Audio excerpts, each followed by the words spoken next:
Hello students, welcome to VT NEET Academy. இந்த வீடியோவில் வந்து எதை பற்றி பார்க்க போகிறோம் அப்படின்னு பார்த்தோம்னா நம்ம VT NEET Academy சார்பில் கூடிய அப்டேட்ஸ் அண்ட் வந்து பார்த்திங்கன்னா நீட் ரிசல்ட்டுக்கான அப்டேட்ஸ் அண்ட் நீட் ரிசல்ட்கால நம்ம பார்க்க வேண்டிய எவ்ரிதிங் எல்லா பாயிண்ட்டும் இந்த வீடியோவில் பார்த்துடலாம். சரி, ஃபர்ஸ்ட் விஷயம் வந்து பார்த்திங்கன்னா நம்ம VT NEET Academy சார்பில் என்ன அப்டேட்ஸ் கொடுத்துருக்கோம் அப்படின்னு பார்த்தோம்னா வர 15ஆம் நியூ பேட்ச் ஒன்று ஸ்டார்ட் பண்ணுறோம். இந்த பேட்ச்சில் என்ன ஒரு ஸ்பெஷாலிட்டி அப்படி இருக்கிறது டோட்டலாக பார்த்துடலாம். லாஸ்ட் இயர் வந்து பார்த்திங்கன்னா கேட்ட நீட் கொஷினில் அதிகமான கொஷின்ஸ் நம்ம கொஷின் பேப்பரில் தான் வந்திருக்கு. ஓகேவா? அதுக்கான எவிடன்ஸ் ஷார்ட்ஸ் வீடியோவில் போட்டு ஒரு டைம் மறக்காமல் செக் பண்ணி பாருங்கள். இந்த 1 இயர் பேட்ச் வர 15/6/2025 ஸ்டார்ட் பண்ணுறோம் இல்லையா? இதில் unit test, cumulative test, part test, full டெஸ்ட்டுன்னு சொல்லிட்டு year long Tamil and English மீடியத்தில் டெஸ்ட் வச்சு கிளாஸஸ் பர்ஃபெக்டாக நடத்துவோம். எப்படி இந்த வருஷம் அச்சீவ்மெண்ட்ஸ் நம்ம கொடுத்தோமோ, எக்ஸாக்ட் கொஷின்ஸ் எல்லாம் கொடுத்தோமோ, நெக்ஸ்ட் இயர் அதை விட எக்ஸாக்ட் பீரியட் கொடுப்போம். கொஷின் பேப்பர் எவ்வளோ டிஃபிகல்ட்டாக இருந்தாலும் ஒரு பர்ஃபெக்டான கோச்சிங் இருந்துச்சுன்னா அதை கிராக் பண்ண முடியும் அப்படிங்கிறதுக்கு நம்ம இந்த பேட்ச் ஒரு எக்ஸாம்பிளாக மறுபடியும் அமையும். Right, okay. அதோட நம்ம போன வீடியோவில் அனௌன்ஸ் பண்ணது தான் கேம்பஸ் ஃபெசிலிட்டி ஃப்ரீயாக கொடுத்துருக்கோம். நிறைய என்கொயரிஸ் வந்துச்சு. அந்த என்கொயரிஸில் சில டவுட் இருந்துச்சு. நம்ம அதை எல்லாத்தையும் டிஸ்கஸ் பண்ணுவோன்னா ஜென்ரலாக மட்டும் சொல்லிடுறேன். கேம்பஸ் அப்படின்னா ஃபுட் அண்ட் அகாமடேஷன் ரெண்டுமே வந்து பார்த்திங்கன்னா நீங்கள் ஜாயின் பண்ண இந்த 1 இயருக்கு கம்ப்ளீட் ஃப்ரீ தான். அதில் எந்த ஒரு டவுட்டும் வேணாம். கேம்பஸை பொறுத்த வரைக்கும் 24/7 செக்யூரிட்டி ஃபெசிலிட்டியோட ஸ்கூல் கேம்பஸில் தான் கொடுத்துருக்கோம். ஏதோ பிஜிஓ இல்லை அவுட்டர் ஏரியாவிலே கொடுக்கல. நாங்கள் எங்கே கிளாஸ் எடுக்கிறோமோ அதே கேம்பஸில் தான் லொக்கேட் பண்ணி கொடுத்துருக்கோம். அதே மாதிரி 24/7 செக்யூரிட்டி ஃபெசிலிட்டி சொன்னோம்ல, அதே மாதிரி உங்களுக்கு ஹாட் வாட்டர் ஸ்பெசிலிட்டி அண்டு வீட்டில் சமைக்கிற அதே குக் தான் உங்களுக்கு இங்கேயும் சமைப்பாங்க. ஃபுட்டும் வந்து பார்த்திங்கன்னா ஹோம்மேட் ஃபுட்டாக தான் உங்களுக்கு கொடுக்குறோம். அண்ட் தென் வந்து பார்த்திங்கன்னா ஃப்ரீ ஒய்ஃபை கேம்பஸ் ஃபெசிலிட்டி இது எல்லாமே ஹாஸ்டலில் இருக்குது. நீங்கள் நினைக்கிறது வந்து பார்த்திங்கன்னா அதை விட டபுளாகவே நம்ம ஹாஸ்டலில் பண்ணி கொடுத்துருவோம். எந்த வகையான காம்ப்ரமைஸும் கிடையாது. ஒரு சிங்கிள் காம்ப்ரமைஸ் கூட கிடையாது ஹாஸ்டலில் பொறுத்த வரைக்கும். ஏன்னா ஒரு சின்ன offer, second year third year படிக்கிறப்போ அந்த ஃபீஸ் வந்து ரொம்ப டிஃபிகல்ட் ஆகுது. அப்படிங்கிறப்போ ஒரு 1 இயருக்கு நம்ம வந்து பார்த்திங்கன்னா இந்த ஃபீஸ் வந்து பார்த்திங்கன்னா அகாடமி சார்பில் கொடுத்துருவாங்க. நீங்கள் வந்து பார்த்திங்கன்னா பேட்சை மட்டும் என்ரோல் பண்ணால் போதும். அதாவது tuition fees, book fees, uniform fees இது 3 நீங்கள் என்ரோல் பண்ணாலே போதுமானது. ரைட், அட்மிஷனுக்கு 9080549820 ஆர் 7373264210 நம்பரை கான்டக்ட் பண்ணால் போதும். School SBM higher secondary school Rajapalayam ஆட்டியம்பட்டியில் லொக்கேட் ஆகிருக்கு. ஆட்டியம்பட்டி சேலத்தில் இருக்குது. ரைட்டா? VT NEET Academy ஃபுல் டீட்டெயிலையும் நீங்கள் இதில் பார்த்துக்கலாம். இது நம்ம டெலிகிராம் சேனல்லையும் போட்டிருக்கேன். டெலிகிராம் சேனல் லிங்க் டிஸ்கிரிப்ஷனில் கொடுத்துருக்கேன். அண்ட் டீச்சிங்கும் உங்கள் பிக் ஸ்க்ரீனாக இருக்கும். இப்போ நாங்கள் நடத்துகிற இதே ஸ்கில் வச்சு நடத்துவோம். சாம்பிள்ஸ் நான் அப்பப்போ கட் பண்ணி யூடியூப்பில் போடுற மறக்காமல் பாருங்கள். தமிழ் அண்ட் இங்கிலீஷ் மீடியத்துக்கு நாளைக்கு சண்டேலேருந்து நெக்ஸ்ட் பேட்ச் ஸ்டார்ட் ஆகுது. ஜாயின் பண்ணிக்கோங்க. Right, okay. இப்போ வந்து பார்த்தீங்கன்னா நம்ம மெயின் கண்டென்ட் ஆரம்பிச்சிடலாம். இது வந்து பார்த்தீங்கன்னா நேற்று போட்ட போஸ்ட்டு மனஸ் பிரதம் போட்டது. மனஸ் பிரதம் பற்றி ஷார்ட்டாக சொல்லணும்னா இவர் மேக்ஸிமம் போடக்கூடிய எல்லா போஸ்ட்டும் வந்து பார்த்திங்கன்னா எக்ஸாம் ரிலேட்டடாக இருக்கக்கூடிய கரண்ட் அப்டேட்ஸை கேதர் பண்ணி போடக்கூடிய டைம்ஸ் ஆஃப் இந்தியாவில் இருக்கக்கூடிய ஒரு நியூஸ் கலெக்டர். ஸோ இவர் கொடுத்த நியூஸ் மேக்ஸிமம் நமக்கு வந்து கரெக்டாக இருந்திருக்கு. நேற்று ஈவினிங் சம்திங் போட்டிருக்காரு. என்ன போட்டிருக்காருன்னா நாட் டுடே லைக்லி டுமாரோ அப்படின்னு போட்டிருக்காரு. அப்போ ரிசல்ட்டை தான் சொல்கிறாரு. நேற்று பொறுத்த வரைக்கும் நேற்று வராது, அதுக்கு அடுத்த நாள் அதாவது இன்றைய நாளுக்கு June 14 தான் ரிசல்ட் வரும் அப்படிங்கிறது வந்து பார்த்தீங்கன்னா இவர் சொல்லியிருக்காரு. அதே மாதிரி வந்து பார்த்தீங்கன்னா ஃபைனல் ஆன்சர் கீயும் வந்துருச்சு. ஓகேங்களா? ஆன்சர் கீ செக் பண்ணாதவங்க செக் பண்ணுங்கள். ஃபைனல் ஆன்சர் கீயும் வந்துருச்சு. அப்போ ரிசல்ட் கன்ஃபார்மாக இன்றைக்கி வந்துடும். மேக்ஸிமம் June 14 அவங்க சொன்ன டேட்லேயே கொடுக்க போகிறாங்க அப்படிங்கிறது எக்ஸாக்ட் பாயிண்டாகவும் பார்க்கப்படுது. ரைட், ரிசல்ட் வந்ததுக்கு அப்புறமேட்டுக்கு நான் ஒரு வீடியோ போடுறேன். பட் ரிசல்ட் வரதுக்கு முன்னாடி நான் பேசிகிட்டு இருக்க இந்த தருணத்தில் கூட உங்களுக்கு என்ன வந்திருக்கலாம், ரிசல்ட் வந்திருக்கலாம். பட் அந்த கார்ட்லேயும் சரி இந்த கார்ட்லேயும் சேம் இன்ஃபர்மேஷன்ஸ் தான் இருக்குது. என்ன செக் பண்ணணும் அப்படிங்கிறத நீங்கள் பார்த்துக்கங்க. ரைட், ஃபர்ஸ்ட் விஷயம் வந்து பார்த்தீங்கன்னா உங்களோட நேம் பர்ஃபெக்டாக இருக்கான்னு பார்த்துக்கங்க. ரிசல்ட்டில் வந்து பார்த்தீங்கன்னா இங்கே உங்கள் நேமுக்கு மேலே ரோல் நம்பர் இருக்கும். ரோல் நம்பர் நீங்கள் அட்மிட் கார்டில் இருக்கக்கூடிய ரோல் நம்பரா அண்ட் அப்ளிகேஷன் நம்பரை ஒரு டைம் கிராஸ் வெரிஃபை பண்ணிக்கோங்க. அதே மாதிரி உங்களோட நேம் இருக்கும். ஓகேவா? நீங்கள் ஹால் டிக்கெட்டில் கொடுத்த அதே நேம் இருக்கும், ஒரு டைம் பார்த்துக்கோங்க.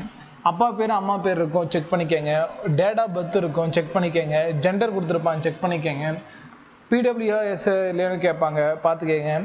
நேஷ்னாலிட்டி கேட்பாங்க. ஒரு QR கொடுத்துருப்பாங்க, QR ஸ்கேன் பண்ணாலும் நீங்கள் என்ன பண்ணிக்கலாம், இந்த ஹால் டிக்கெட் டவுன்லோட் பண்ணிக்கலாம். அந்த மாதிரி தான் இருக்கும். அண்ட் உங்களோட ஃபோட்டோ கொடுத்துருப்பாங்க, கரெக்டாக அப்லோட் ஆகிருக்கா, வேறு ஏதாவது மிஸ்மேட்ச் ஆகிருக்கான்னு பார்த்துக்கணும். ஸோ இதெல்லாம் வந்து பார்த்தீங்கன்னா ஸ்கோர் கார்டில் டாப் கார்டில் இருக்கக்கூடிய டீட்டெயில்ஸ். அடுத்த டீட்டெயில் வந்து பார்த்தீங்கன்னா நீங்கள் பண்ண ஃபுல் டீட்டெயில் இருக்கும். அடுத்த ஒரு பாக்ஸ் இருக்கும். அந்த பாக்ஸில் நீங்கள் எக்ஸாம் ரிலேட்டடாக என்னென்ன பண்ணீங்க அப்படிங்கிறதுல இருக்கும். ஃபார் எக்ஸாம்பிள் ஃபிசிக்ஸில் நீங்கள் ஆல் இண்டியா லெவலில் எத்தனாவது மார்க்கில் இருக்கீங்க அப்படிங்கிறத பர்சன்டேஜில் குறிப்பிடுவோம். புரியுற மாதிரி சொல்கிறேன். ஃபார் எக்ஸாம்பிள் இந்த ஸ்டூடெண்ட் 83 அப்படிங்கிற பர்சன்டேஜில் இருக்காரு. அப்படி சொல்ல போனால் 83.079608 கொடுத்துருப்பாங்க. அதுக்கு அர்த்தம் என்ன அப்படின்னு கேட்டிங்கன்னா, இந்திய அளவில் ஃபிசிக்ஸ் எழுதுனதில் இவர் இந்த பாயிண்டை வச்சிருக்காரு. அவங்க கொடுக்கக்கூடிய ஸ்கோர் இந்தியா லெவலில் இந்த ஸ்டூடெண்ட் ஃபிசிக்ஸில் இருக்கக்கூடிய ஸ்கோர் இதுதான். இது வந்து ஃபிசிக்ஸ் ஸ்கோர் கிடையாது, இந்தியா லெவலில் ஃபிசிக்ஸ் ஸ்கோர். அது கெமிஸ்ட்ரி இந்தியா லெவலில் ஃபிசிக்ஸ் ஸ்கோர் கொடுத்துருப்பாங்க, அண்ட் பயாலஜியில் இந்தியா லெவலில் ஃபிசிக்ஸ் ஸ்கோர் கொடுத்துருப்பாங்க. டோட்டல் மார்க்லேயும் இந்தியா லெவலில் பர்சன்டேஜ் ஸ்கோர் கொடுத்துருப்பாங்க. ரைட். அப்போ இதெல்லாம் நீட் மார்க்கான இதெல்லாம் உங்களுக்கு தேவை கிடையாது, ஏன்னா இது இந்தியா லெவல் கால்குலேஷன், இது நமக்கு தேவைப்படாது. இதுக்கப்புறம் நீங்கள் என்ன மார்க் எடுத்தீங்க அப்படிங்கிறது இங்கே கொடுத்துருப்பாங்க. இந்த மார்க்குக்கான லெட்டரிங் கொடுத்துருப்பாங்க, இதுதான் நமக்கு தேவை. அடுத்து வந்து பார்த்தீங்கன்னா டோட்டல் பர்சன்டேஜ் ஸ்கோர் அப்டேட் இந்த வேர்டு, அதான் நான் சொன்னல டோட்டல் மார்க் என்ன பர்சன்டேஜ் வருது அப்படிங்கிறத கொடுத்துருக்காங்க. உங்களுக்கு பர்சன்டேஜ்னா என்னன்னு தெரியலன்னா கமெண்ட் பண்ணுங்கள், நான் தனி வீடியோ கிரியேட் பண்ணுறேன், அது இந்த வீடியோவில் சொல்ல வேணாம். அண்ட் உங்களோட கேட்டகிரி மென்ஷனாக இருக்கும், எஸ்சியா எஸ்டியா அப்படிங்கிற கேட்டகிரி மென்ஷனாக இருக்கும். அதே மாதிரி கேட்டகிரி ரேங்கும் கொடுத்துருப்பாங்க, அதையும் ஒரு டைம் கிராஸ் வெரிஃபை பண்ணிக்கோங்க. அண்ட் பிடபிள்யூ அதே ஒன்ஸ் அகெயின் அதுக்கான ரேங்க் கொடுத்துருப்பாங்க. ஸோ இந்த பேஜில் நமக்கு தேவையானது உங்களோட மார்க் மட்டும்தான். மற்றபடி இது வந்து ஆல் இண்டியா லெவலில் கொடுக்கக்கூடிய கால்குலேஷன்ஸ், இது நமக்கு ஒன்றும் இம்பேக்ட் கொடுக்க போகிறதில்ல கவுன்சிலிங்கில்.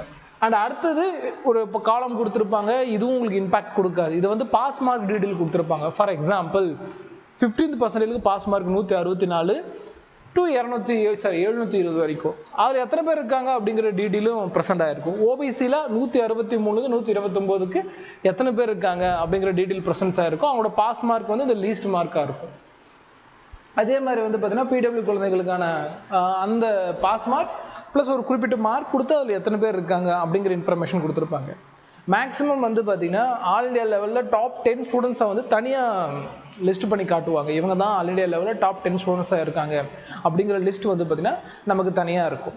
அது வந்து வேற ஒரு இதில் ரிலீஸ் பண்ணுவாங்க. நமக்கு ரேங்க் லிஸ்ட்டில் இந்த பேஜ் வந்து தேவையில்லாது. இது வந்து பார்த்தீங்கன்னா ஆல் இண்டியா லெவலில் கொடுக்கக்கூடிய இன்ஃபர்மேஷன்ஸ். அடுத்து வந்து பார்த்தீங்கன்னா உங்களுக்கு ஒரு இன்ஃபர்மேஷன் புல்லட்டின் மாதிரி வந்து பார்த்தீங்கன்னா டீட்டெயிலாக கொடுத்துருப்பாங்க. அதாவது இந்தியா தரப்பில் என்னென்ன சொல்கிறாங்க அப்படின்னா, நீங்கள் இந்த ஹால் டிக்கெட்டில் எந்த வகையான மாற்றமும் செய்யக்கூடாது, மாற்றம் செஞ்சுன்னா உங்கள் மேலே லீகலாக ஆக்ஷன் எடுக்கப்படும். அதே மாதிரி ஒன்ஸ் ரிசல்ட் ரிலீஸ் ஆகிடுச்சுன்னா எந்த காரணம் கொண்டும் ரிசல்ட் மாற்றி நாங்கள் தரமாட்டோம் அப்படின்னு சொல்கிறாங்க. அப்போ அவங்களுக்கு மெயில் பண்ணியும் வேஸ்ட்டு தான். ஏன்னா அவங்க வந்து பார்த்தீங்கன்னா ஃபார் எக்ஸாம்பிள் ஃபோட்டோ சிக்னேச்சர் எது அந்த தப்பு பண்ணாலும் அவங்க புதுசாக ஒரு கார்டு ரிலீஸ் பண்ணுவாங்களா அப்படின்னா கண்டிப்பாக மாட்டேன்னு சொல்லியிருக்காங்க. பட் ஒரு சுப்ரீம் கோர்ட் லெவலில் அந்த கேஸ் போச்சு அப்படின்னா கண்டிப்பாக மாற்றி தான் ஆகணும். பட் இது வரைக்கும் அந்த ஹிஸ்ட்ரியில் அப்படி ஒரு விஷயம் நடந்தே கிடையாது. ரிசல்ட் ரிலீஸ் ஆனதுக்கு அப்புறமேட்டுக்கு அவங்க அடுத்த வேலையை பார்க்க ஆரம்பிச்சிருவாங்களே தவிர்த்து மறுபடியும் ரீரிசல்ட் பண்ணுங்க அப்படின்னு சொல்லிட்டு வந்ததே கிடையாது. ரீரிசல்ட் எப்போ வந்துச்சு அப்படின்னு பார்த்தோம்னா, ஒரு முறை வந்து பார்த்தீங்கன்னா ஒரு குறிப்பிட்ட ஸ்டூடெண்ட்ஸ்க்கு மட்டும் லாஸ்ட் இயர் வந்து கிரேஸ் மார்க் கொடுத்துருந்தாங்க பேஸ்ட் ஆன் டைம் மேனேஜ்மெண்ட். டைமில் அவங்களுக்கு போயிடுச்சுன்னு சொல்லிட்டு கொடுத்துருந்தாங்க. அவங்களுக்கு மட்டும் ரீ எக்ஸாம் நடத்தி அந்த மார்க்கை வச்சு ரீரிசல்ட் கொடுத்தாங்க. அது மேலே மிகப்பெரிய தவறு. அதனால் அது என்டிஏ ஒத்துக்கிட்டு ரீநீட் நடத்தி ரீரிசல்ட் கொடுத்தாங்க. ஆனால் இந்த வருஷம் என்டிஏ அப்படி எந்த ஒரு விஷயத்தையும் ஒத்துக்கல. அப்போ சுப்ரீம் கோர்ட் வரைக்கும் எந்த ஒரு கேஸும் போகுமா நமக்கு தெரியல. அப்படிங்கிறப்போ அவங்க கொடுக்கக்கூடிய இந்த ரிசல்ட் ஃபைனல் ரிசல்ட். இதுக்கு மேலே நம்ம அவங்ககிட்ட ஆர்கியூமெண்ட் பண்ண முடியாது.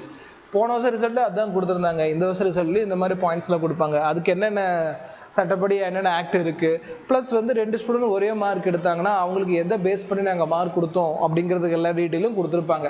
சில துணுக்கு மாதிரி கொடுத்துருப்பாங்க, நம்ம படிச்சுக்க வேண்டியதான். இதுலேயுமே நமக்கு பெரிய அளவுக்கு எந்த ஒரு அட்வான்டேஜும் இல்லை. விச் மீன்ஸ் நாங்கள் எல்லாமே சட்டப்படி தான் ஃபாலோ பண்ணி ரிசல்ட் கொடுத்துருக்கோம், நாங்கள் மாற்ற மாட்டோம் அப்படிங்கிறத அவங்க தெளிவாக கொடுத்துருக்காங்க. ஸோ இந்த மாதிரி தான் உங்களுக்கு இந்த வருஷம் 2025க்கான ஸ்கோர் கார்டு வரப்போகுது. ஸோ இப்போயே நான் எல்லா டீட்டெயிலும் கொடுத்துட்டேன். ரிசல்ட் ரிலீஸ் ஆன எந்த நிமிஷம் ரிலீஸ் ஆகலாம். ரிலீஸ் ஆன உடனே நான் சொன்ன பாயிண்ட்ஸ் எல்லாம் செக் பண்ணி பாருங்கள். இதே மாதிரி இந்த வீடியோ யூஸ்ஃபுல்லாக இருந்துச்சு அப்படின்னா சப்ஸ்கிரைப் பண்ணி நம்ம சேனலை ஃபாலோ பண்ணிக்கோங்க. அண்ட் உங்களுக்கு ஒரு ஹாஸ்டல் ஃப்ரீ என்விரான்மெண்ட் ப்ளஸ் வந்து பெஸ்ட் கோச்சிங் நீங்கள் வந்து சர்ச் பண்ணிட்டு இருக்கீங்க அப்படின்னா நம்ம 2026 வீடி நீட் அகாடமி சேலத்தில் வந்து நடக்கப்படுது. இன்னும் கொஞ்ச நாள் 15/6/2025 ஸ்டார்ட் பண்ணி நடத்த போகிறோம். இதிலே நீங்கள் ஜாயின் பண்ணிக்கோங்க. மண்டே வந்தால் கூட ஜாயின் பண்ணிக்கலாம், ஒரு ப்ராப்ளமும் இல்லை. But before that 9080549820 number contact பண்ணுங்கள். உங்கள் ஃபுல் டீட்டெயில் கொடுத்து என்ரோல் பண்ணிக்கோங்க. அப்போ தான் உங்கள் பேட்சுக்கான எலிஜிபிலிட்டி நீங்கள் அட்டென்ட் பண்ண முடியும். ஓகேங்களா? இதில் வந்து மறுபடியும் சொல்கிறேன், ஹாஸ்டல் ஃபீஸ் ஃப்ரீனா ஃப்ரீ தான். நான் சொன்னது தான் என்னோட அகாடமி. நான் சொன்னது தான். நடுவில் இன்பிடியூன்னு வந்ததுக்கு அப்புறமா எனக்கு ஹாஸ்டல் ஃபீஸ் கொடுங்க அப்படிங்கிற வாய்ப்பே கிடையாது. நாங்கள் கேட்கவும் மாட்டோம். ரைட்டா? உங்களுக்கு tuition fees, book fees, uniform fees மட்டும்தான் இருக்கும். அதை மட்டும் நீங்கள் ஃபீஸாக பே பண்ணுற மாதிரி இருக்கும். மற்றபடி உங்களுக்கு எந்த ஒரு ஃபீஸும் கிடையாது. இந்த வாய்ப்பை யாரால உங்களுக்கு பயன்படுத்த முடியுமோ பயன்படுத்திக்கிங்க. இதே மாதிரி யூஸ்ஃபுல்லான இன்னொரு வீடியோவில் உங்களை மீட் பண்ணுறோமா. தேங்க்யூ ஃபார் யூ வாட்சிங்.